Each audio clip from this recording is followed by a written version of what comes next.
8 de la mañana, 15 minutos. Hoy hay marcha federal universitaria en todo el país en defensa de las universidades públicas gratuitas de calidad para todos, seas quien seas, ganes lo que ganes, pienses lo que pienses, vengas de donde vengas.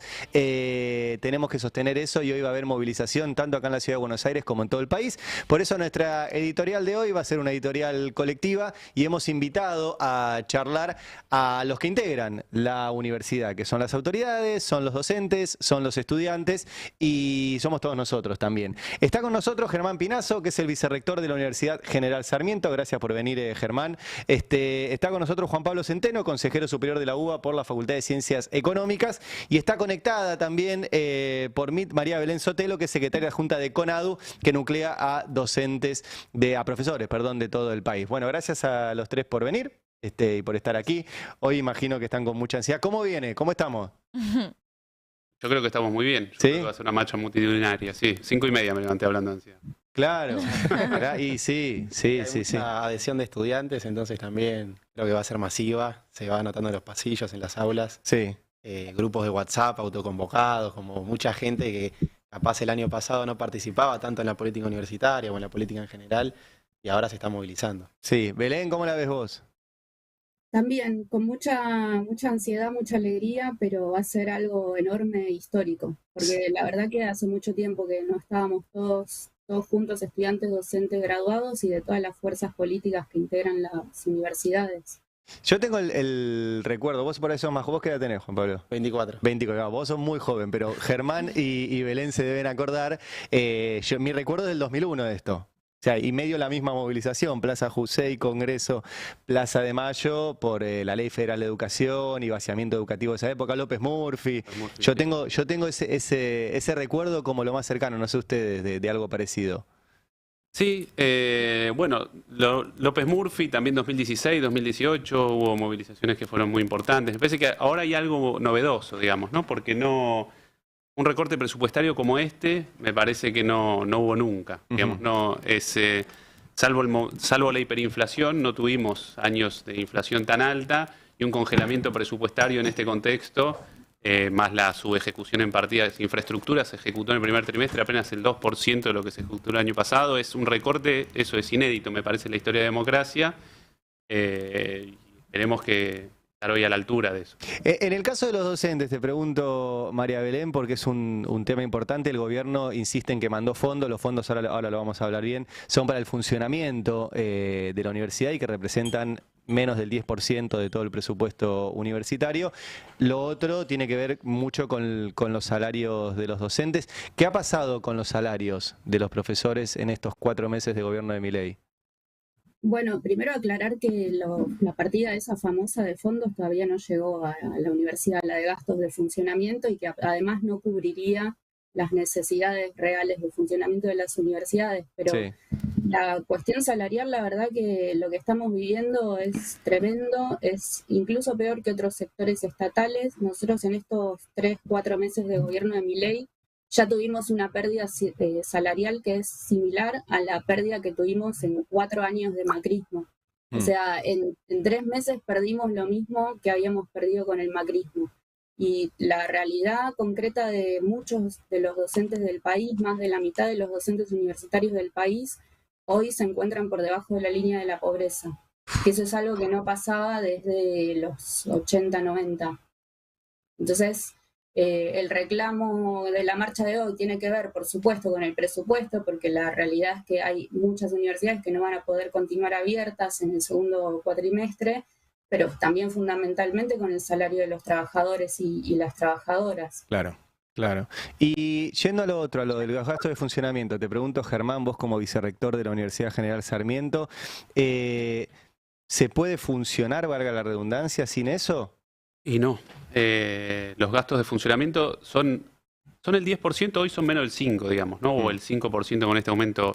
Son el 10% cuando el Congreso Nacional vota un presupuesto y cuando se empieza a ejecutar a principios de año, el 10% va para gasto de funcionamiento. Como este gobierno, por eso digo, de manera inédita, no actualizó las partidas de gasto de funcionamiento entre un ejercicio fiscal y el otro, nosotros arrancamos el 2024 con la misma cuota de enero del 2023, la misma para pagar la luz, para pagar las becas, para pagar el mantenimiento del campus, para pagar los insumos de laboratorio, para pagar los alimentos de los pibes de los jardines cuando tenemos jardines. para pagar todo. Todo lo que no es salarios estuvo La congelado misma. hasta ahora, que aumentaron un 70%. Entonces te dicen un 70% y hacen creer que es una actualización importante, pero es una actualización sobre la cuota de enero del 2023 con una inflación que casi acumula 300% y una luz que se triplicó o cuadruplicó en el caso de algunas universidades. Entonces Claro. eso es un ajuste inédito. O sea, no tenés forma de que te alcance la guita. No. No. O sea, sí, tenés una forma que es no pagando alimento de los jardines, o en nuestro caso es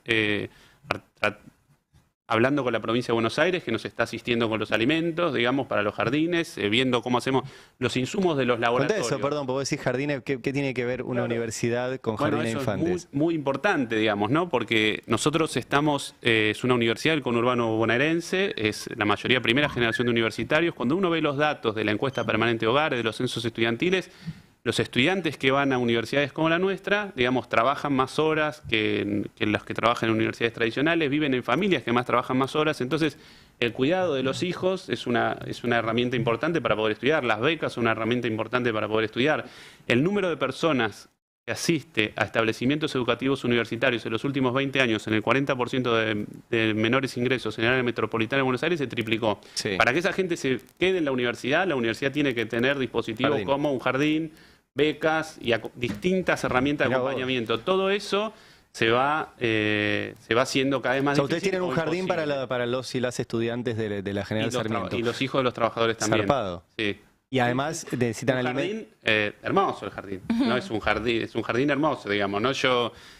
Público gratuito. Sí, claro. No, porque vos decís, Con claro, hay que aclarar con eso. alimentos, porque, digamos, sí, con alimento. yo terminé la facultad siendo padre, o sea, y era Y ahí un quilombo la yo quiero logística. decir una cosa importante, perdón, porque una cosa que han tratado de instalar es qué tiene que hacer una universidad con un jardín, qué tiene que hacer una universidad dando cultura y cagándose de risa. Sí. Yo lo primero que hay que ver es que cuando uno ve los indicadores de cuánto gasta el sistema universitario argentino en términos de PBI, lo compara con Brasil, Chile o Uruguay, va a ver que Argentina gasta menos en términos de PBI y le da clase a más personas. Entonces lo que hay que empezar diciendo es que el sistema universitario argentino, con jardines, con cultura y con todo lo que hace, gasta poco. Eso para empezar, digamos, no es que... Porque alguien podría decir, bueno, la universidad no debería hacer eso. Bueno, lo hace porque es muy eficiente la universidad y porque es un dispositivo necesario para que la gente pueda seguir estudiando. Me imagino la cantidad que no podrían, si no.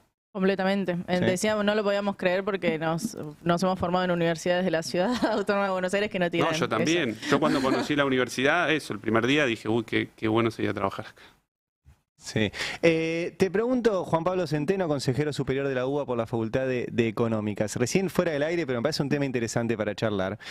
En la composición del voto de Milei sabemos que hubo mucho joven, Sí. muchos jóvenes, pibes de tu edad. Vos Claro. tenés 24 años.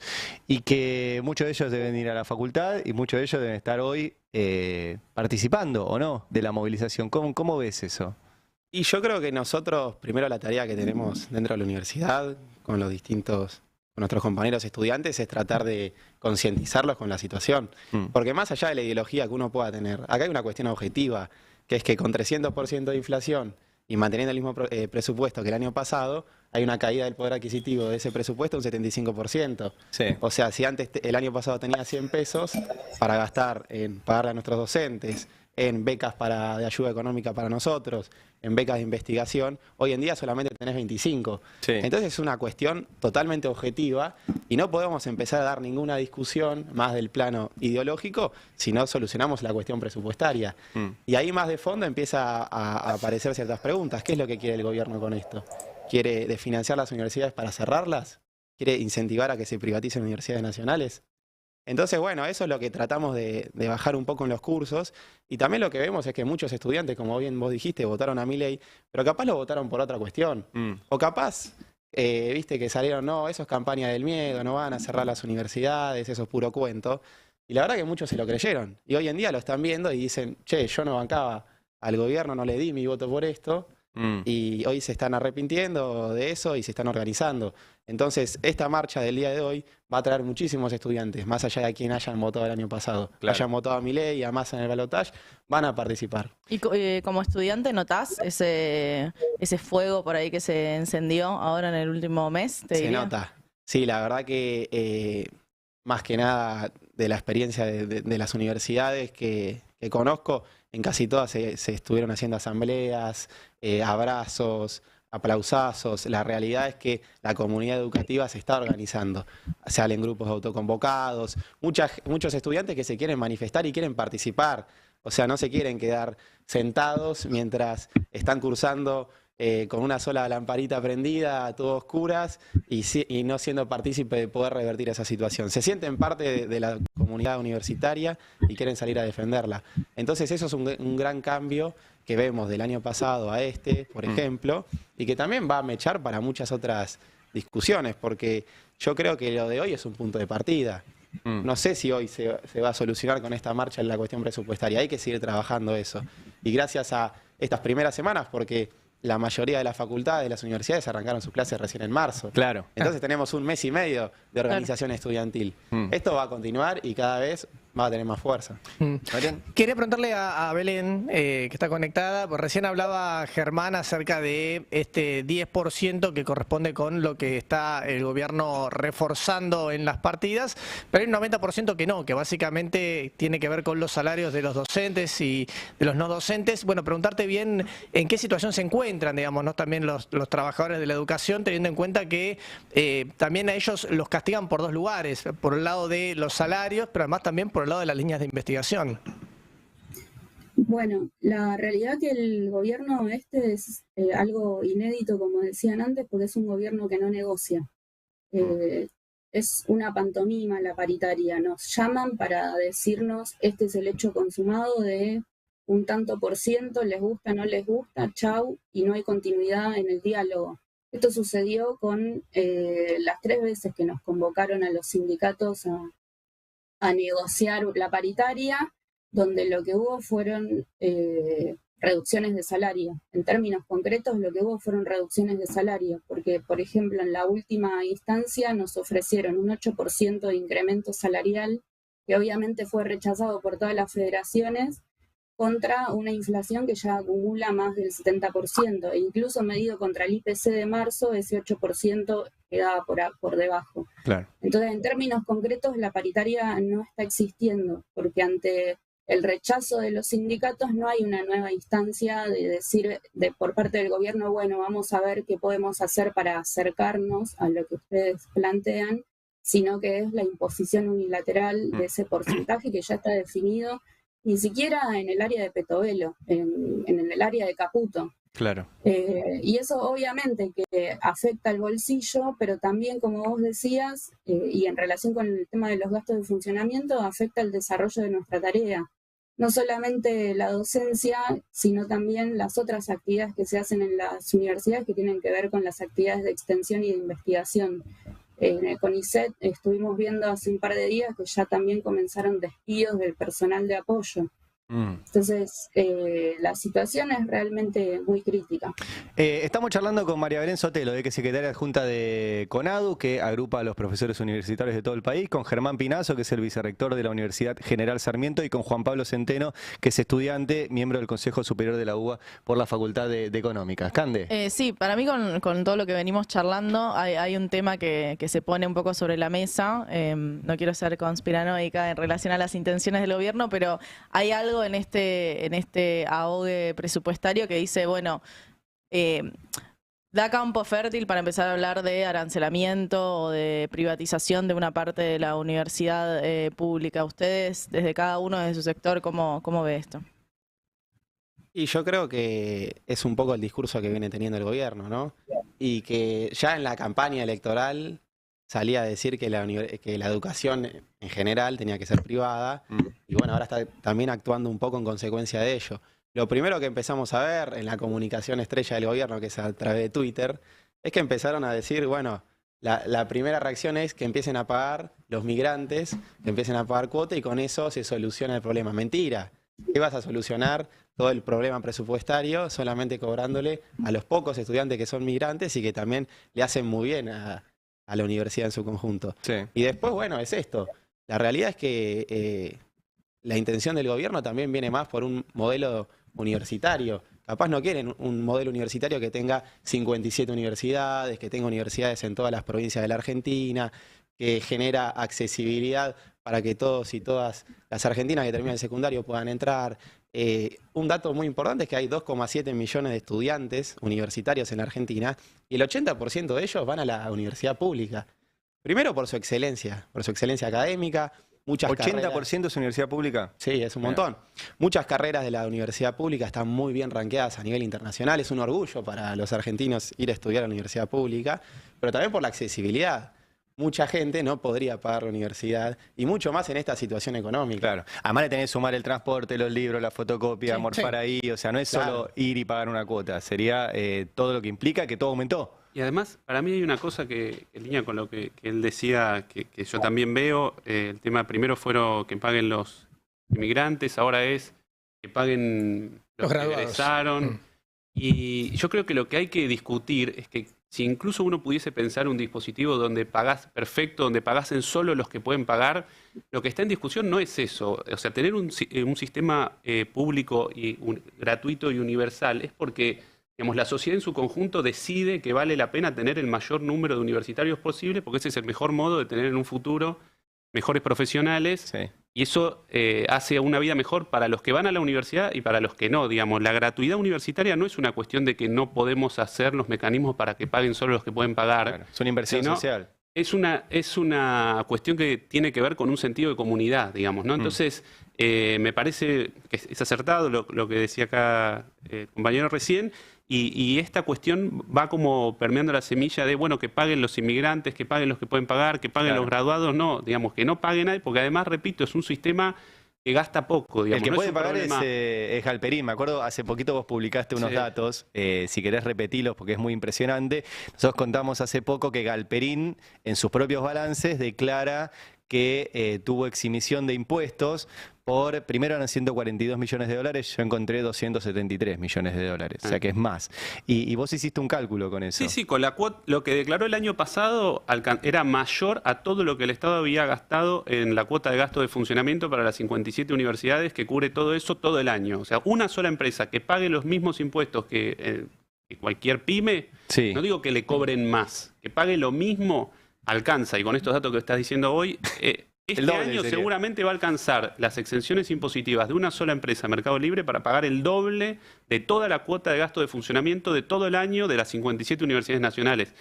No es un problema de plata, digamos, no es un problema de plata, no solo no es deseable que sea rentada, sino que además la universidad es eficiente, es, comillas, barata en términos de, por ejemplo, como vos decís, las exenciones impositivas que hay en Argentina, todo el presupuesto universitario, no solo gasto de funcionamiento, sino salarios también, es una cuarta parte de lo que el Estado deja de cobrar en concepto de exenciones impositivas en general. Ajá. Todo el sistema universitario, salarios incluidos, con lo cual, y eso le agrega ciencia y técnica también, porque es 0,34 el PBI. O sea que no es un problema de costo, digamos, lo que hay es una discusión Tema ideológico.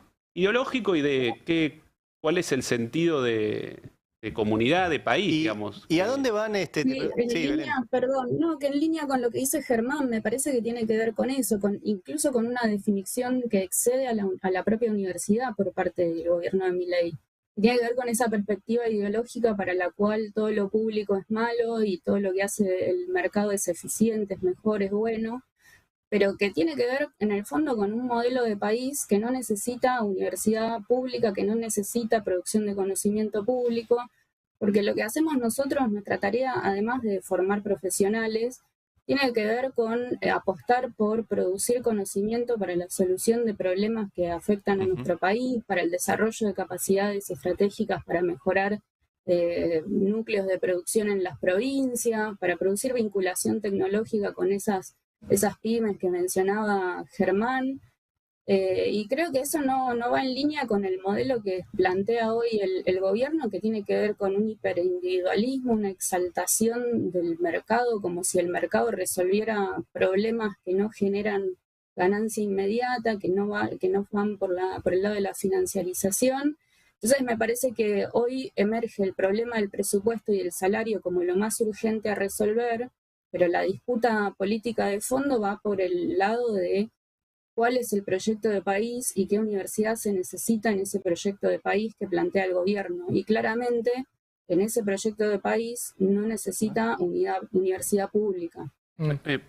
Fíjate qué curioso que fue que Milei en en la misma semana dice que un empresario que fuga y que no paga impuestos es un héroe, y una universidad sobre la cual no hay ninguna denuncia de malversación de fondos es culpable hasta que demuestre lo contrario, hasta que no se haga auditorías que ya existen. Por otra parte, llama muchísimo la atención el desconocimiento del Estado que gobierna, digamos, porque auditorías hay, pero eso no dejó de llamarme la atención. En la misma semana, llamando héroe a los que, no paga a los que impuestos, desfinancian al Estado y diciendo que la universidad no tiene controles cuando los tiene y bastantes, de la CIGEN, de la GN, la propia. Sí, al margen de que no sé cómo va a manejar un Estado sin impuestos, ¿no? O sea, pero bueno. Sí.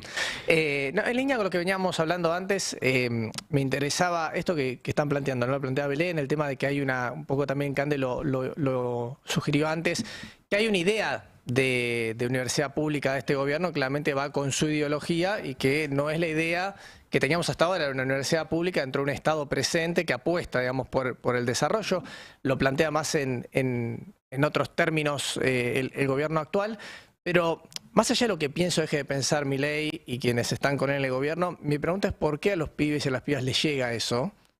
Siendo que muchos también vienen de la educación pública. Digo, han pasado de la educación pública inicial, la secundaria, y ahora están en las universidades. ¿Por qué les llega, por qué permea tanto en ese estrato más joven, que es el que después también termina votándolo el año pasado? Y yo creo que la situación económica general del gobierno anterior generó muchísimo descontento con la gente en general. Y la verdad que apostó a una búsqueda de algo nuevo. No sé si el 100% de los votantes de Milei son fanáticos de la escuela austríaca y recitan todo lo que dice Milei y creen que esa es la solución. Buscaba más bien una alternativa distinta porque veían que la inflación era muy alta y había muchas cuestiones económicas que no cerraban y fueron hacia este modelo. Este modelo, la verdad que lo que estamos viendo en el cortísimo plazo, tanto para las universidades, pero para el sector de todos los sectores en general, termina siendo menos nivel de actividad, menos salario, menos plata en el bolsillo. Claro, pero son de una generación que es la tuya. Digo, vos tenés 24 años, vos viviste de los 20 a los 24 con el gobierno de Alberto, donde tu salario se cayó 20 puntos. Y después de los 16 a los 20, o sea, tus últimos 2 años de secundaria y tu salida al mundo adulto, qué horrible decirle, parezco una adultez, como decía Mafalda, pero bueno, con Macri, o sea, terminaste el secundario con eso y tuviste que salir a laburar y estudiar en un contexto también recesivo, con pérdida del poder adquisitivo del salario. Es medio entendible que estuvieras, porque vos sos exactamente esa generación. O sea, tus últimos también 8 años... tiene los recuerdos de cuando era chico y las cosas no estaban tan mal. Bueno, por eso, pero ¿cómo te fuiste? No sé si pudiste alquilar. O sea, ¿cómo puedes conseguir un laburo y alquilar teniendo 24 años después de estos 8 años de caída? Sí, es un quilombo. La verdad es que se complica muchísimo. Seguramente que si hubiese ido a la universidad en el año 2010, la verdad que hubiese sido mucho más fácil irme a vivir solo, estudiar, bancar los apuntes, bancar toda la carrera. Muchas veces uno lo piensa y decía, qué fácil.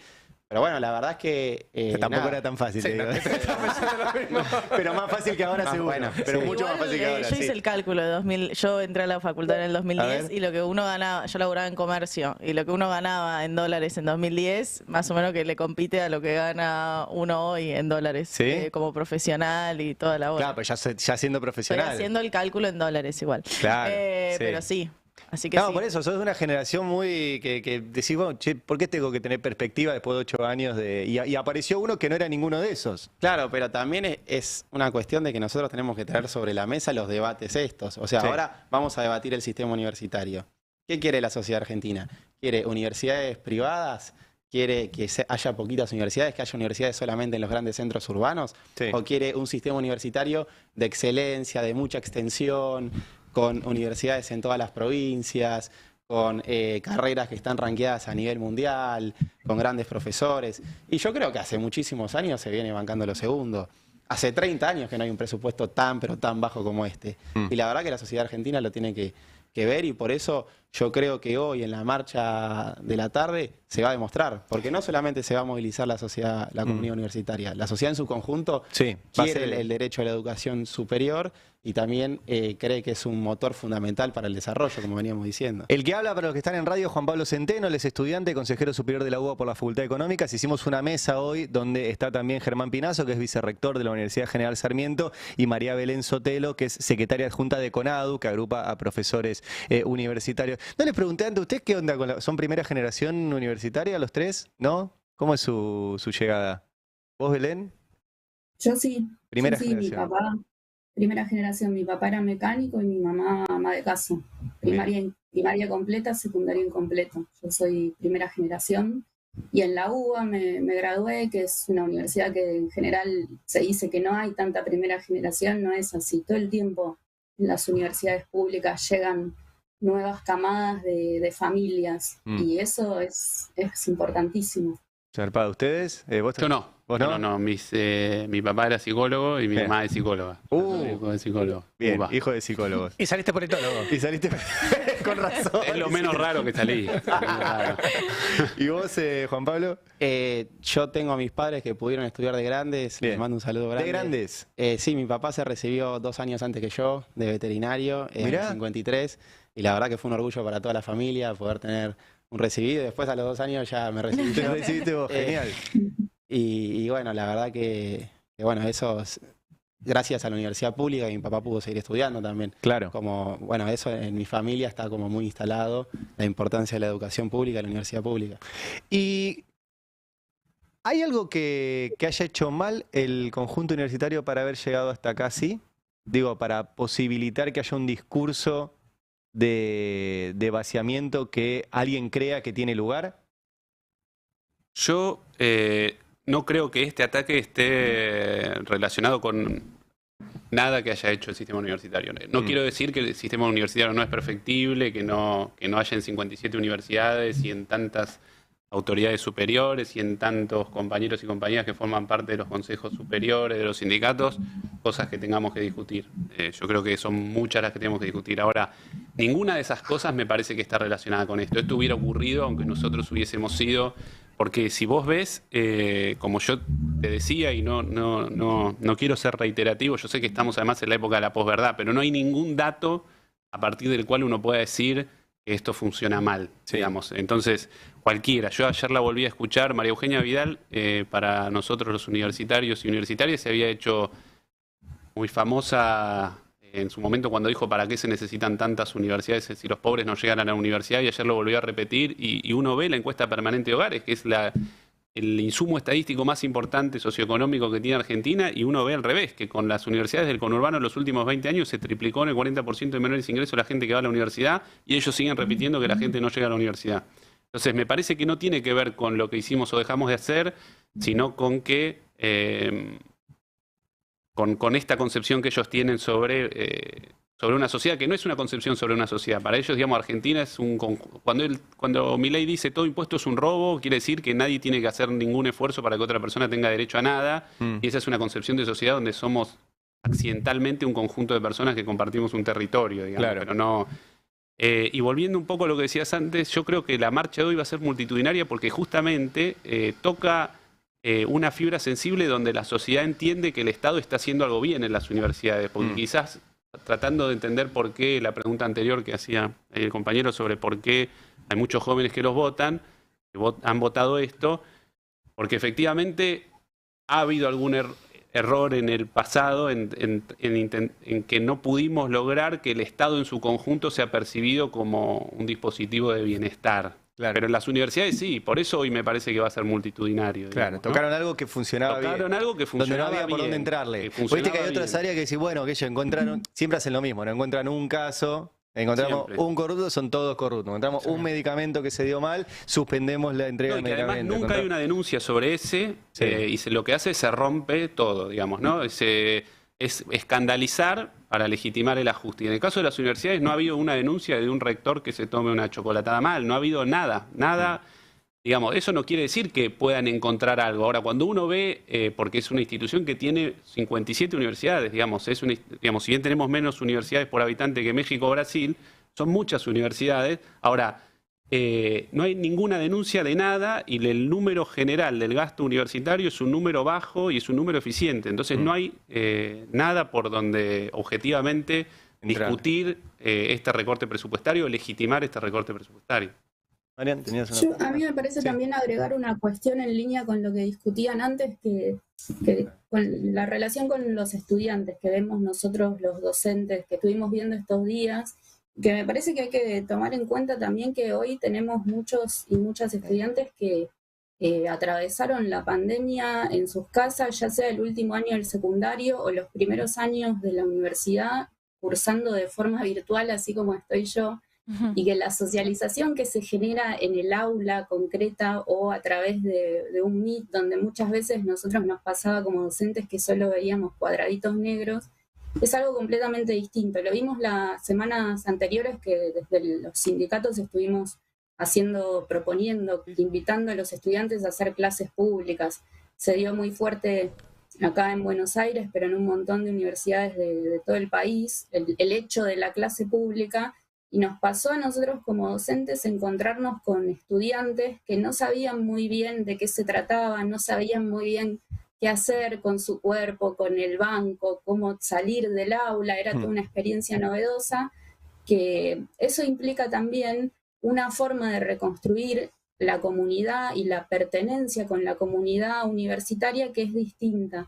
Y creo que ahí hay un poco también la clave de por qué prendió tanto la marcha y por qué creció tanto, que tiene que ver con esos estudiantes para quienes esta es hoy su primera experiencia de defensa concreta de la universidad pública, de discursos que muchas veces suenan abstractos de la universidad está en crisis o la universidad está atacada o en peligro. Bueno, hoy lo ven materializado de forma concreta y se ven a sí mismos por primera vez como también parte responsable en esa defensa de la universidad que estamos encarando de conjunto. Entonces, la universidad, de nuevo, ¿por qué es atacada? Porque también forma comunidad, porque también forma procesos de socialización que salen de lo individual. Bueno, yo también soy politóloga, también forma ciudadanía. Somos una mesa llena de politólogos. Estamos sobrerepresentados. 4 politólogos en la charla. 4 politólogos y 2 economistas. Es complicado.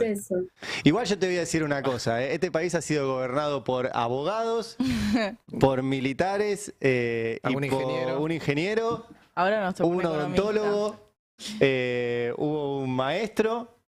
No hubo nunca un politólogo gobernando.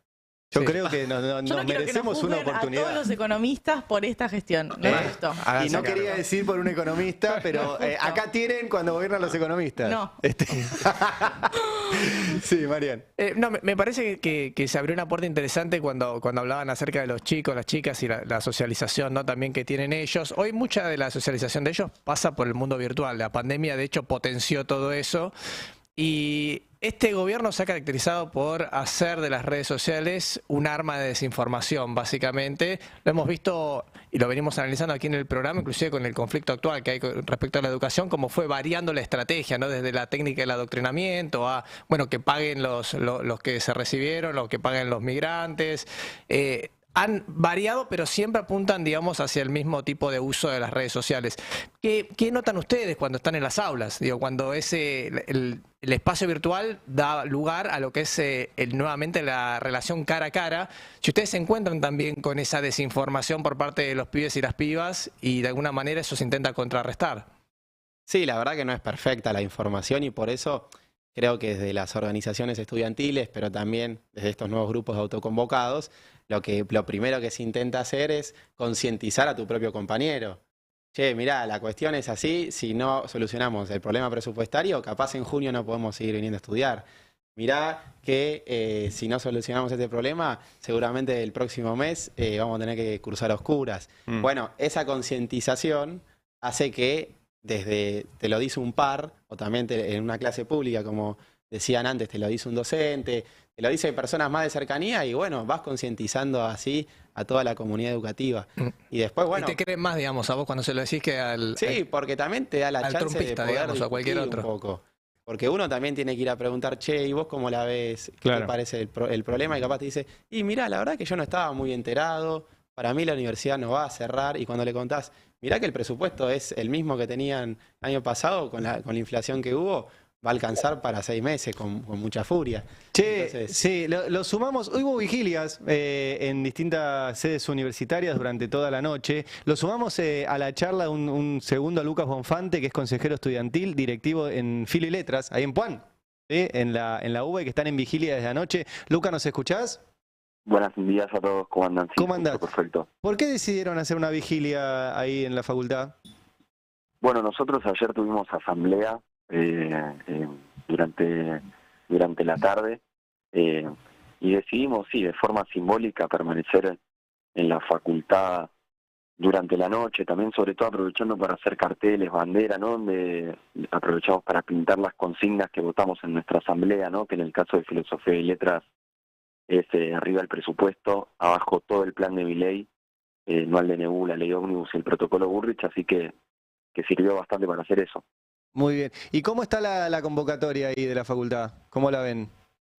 Nosotros lo que vemos es que va a ser una convocatoria masiva. Ya la asamblea de ayer fue muy importante y además la facultad viene de clases públicas donde participaron más de 5.400 estudiantes en total, más de 200 clases públicas en toda la semana anterior, digamos, y hoy vamos a salir de la puerta de la facultad a las 2 de la tarde, también le digo por si hay algún vecino cercano a la zona, ahí de Caballito, Parque Chacabuco, Flores, que se quiera acercar, movilizar y hacerlo desde la facultad, que es más que bienvenido, pero esperamos una movilización histórica. Bien. Y te hago una más, Lucas, que recién lo charlábamos acá con Juan Pablo Centeno, que es como vos estudiante en su caso de economía, pero ¿cómo charlan con estudiantes que muchos de esos seguramente votaron a Milei? Fue un sector que votó en términos etarios a este gobierno. ¿Cómo charlan con ellos? ¿Cómo discuten? Si sabés si van a participar gente que votó a este gobierno, pero ahora dice, no, esto yo no voté esto.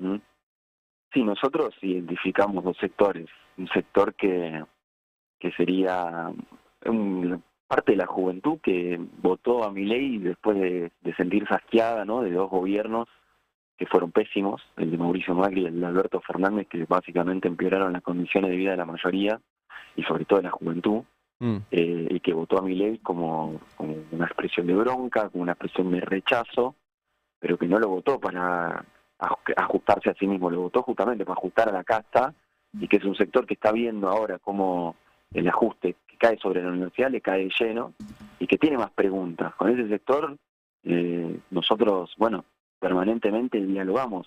Después también es cierto, hay un núcleo duro. Yo, por ejemplo, hablaba ayer con Eduardo Feynman en Radio Mitre, con el fundador de la agrupación esta Seamos Libres, que directamente es un grupo de derecha que quiere privatizar la educación, que incluso quiere activar el protocolo Burrich en la movilización de hoy, ¿no? Una movilización, estamos hablando, que va a ser masiva. Entonces, nos parece muy importante diferenciar los distintos sectores que hay. Bien. Lucas, gracias por atendernos. Nos vemos más tarde en la marcha. Hablamos con Lucas Bonfante, consejero estudiantil de la Facultad de Filosofía y Letras, a partir de esta vigilia que hubo en distintas sedes universitarias. Bueno, última ronda. Recuerdo que armamos una mesa aquí con Germán Pinazo, vicerrector de la Universidad General Sarmiento, con Juan Pablo Centeno, consejero estudiantil en la UBA por la Facultad de Ciencias Económicas, y con María Belén Sotelo, secretaria adjunta de CONADU. Bueno, convoque última. ¿Qué quieren decir para convocar? No, bueno, que la marcha de hoy creo que muchas ya lo sabemos, que no es solo por el derecho individual de quienes habitamos la universidad, de los estudiantes y de todos los que hoy tenemos la suerte de habitarla, sino que es el derecho que tiene una sociedad a tener un futuro mejor, a tener mejores profesionales en el futuro, mejores médicos, médicas, ingenieras, profesores, y que lo que está en juego es eso, tener un futuro mejor o no, digamos. Yo quiero decirle a la gente que nos está mirando y capaz está dudando si ir o no a la marcha, súmense, vamos a salir, por ejemplo, en Capital, desde todas las facultades de la UBA, se pueden sumar esos puntos, si no se pueden sumar a partir de Congreso, y después el acto va a ser en Plaza de Mayo, que se sume la sociedad en su conjunto, que se sumen todos los que se van interpelados por el derecho a la educación superior, que se sumen todos los que creen que la universidad tiene que estar en todas las provincias del país y que se sumen todos los que creen que la universidad es un motor para el desarrollo de la Argentina. Por eso creo que hoy la marcha es muy, pero muy importante. Tenemos que estar todos unidos y también saber que este es un punto de partida.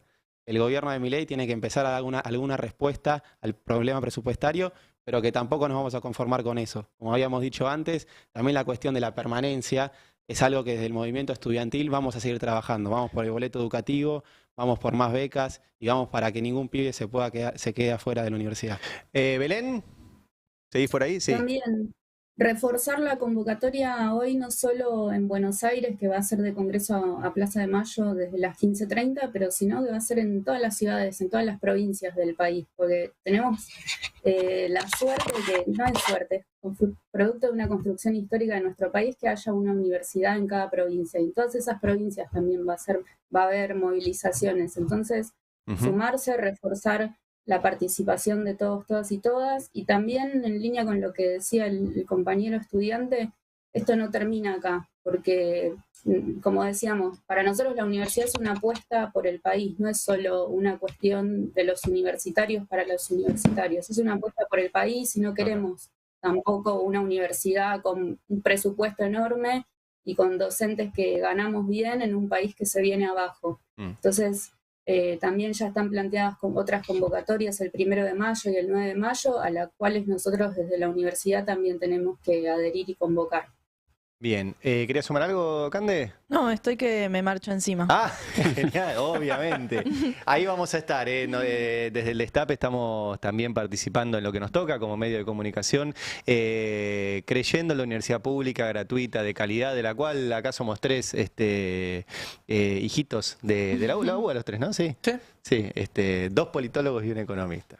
Todos de la U, unos pesados. Sí, pero bueno, nada, vamos a estar ahí y ojalá logremos hacer lo mismo que logramos con el 2x1, ¿se acuerdan? Cuando en medio del gobierno de Macri intentaron habilitar el 2x1 para genocidas y hubo una movilización que yo recuerde de las más grandes que a mí me tocó vivir e hizo retroceder no solo a un gobierno, sino a la Corte Suprema. O sea, entero. Y al Congreso, que tuvo que sacar una ley para decir, che, no se toca esto. Y eso fue por la movilización masiva. Y hoy tiene que ser igual. Hoy tiene que ser igual. Así que estaremos tanto aquí en la ciudad de Buenos Aires como en todos los puntos del país. Por la universidad, por el país. Y recuerden también en la, ¿cómo era? La calle digital, siempre me olvidó. En la calle online. La calle online con el hashtag Marcha Federal Universitaria, que ya es primera tendencia de la Argentina. Y eso además le molesta al presidente, así que jugamos métanse. En su cancha. Jugamos en su cancha. Exacto. Y bueno, pero ahí les toca a ustedes también. Sí. Así que en la previa en la calle online y después en la calle real, que es donde finalmente se discuten las cosas. Nos vemos ahí todos y todas. Gracias, Germán Pinazo, vicerrector de la Universidad General Sarmiento. Gracias a ustedes. Gracias, Juan Pablo Centeno, consejero estudiantil de la UBA. Gracias por la invitación. Y gracias a María Belén Sotelo, secretaria adjunta de CONADU. Esta ha sido nuestra larga editorial, pero bueno, es el tema. Es el tema y nos parece que como medio tenemos que estar ahí. Así que nos vemos en un ratito en la Marcha Federal Universitaria. AM 1100